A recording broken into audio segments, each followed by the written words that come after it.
bonus tip before we get going tonight.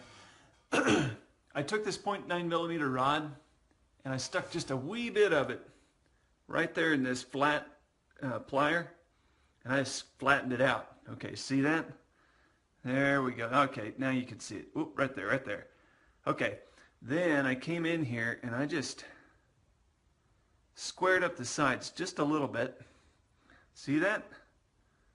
So now instead of rounded edges from flattening it out, I have a flat edge. And this is what's so beautiful. Now watch this. Okay, I got an orange Sharpie. All I do here, I'm going to take this orange Sharpie here. Watch this. I'm going to just paint that dude orange. Hi Jason, hey Darren. Okay, look at that. There's the first part of our turn signal. Now watch this. This is cool. Okay, so this particular truck needs those turn signals that didn't come with them. And I've been racking my brain how to do this without having to buy another truck just for stupid turn signals.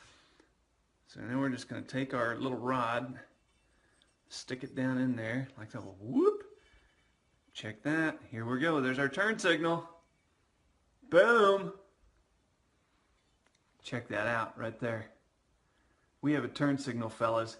Now all I'll do is I'm going to put a little splash of glue underneath there, and then I'm going to cut the excess off with my plier, and boom! We have a turn signal that cost us absolutely $0.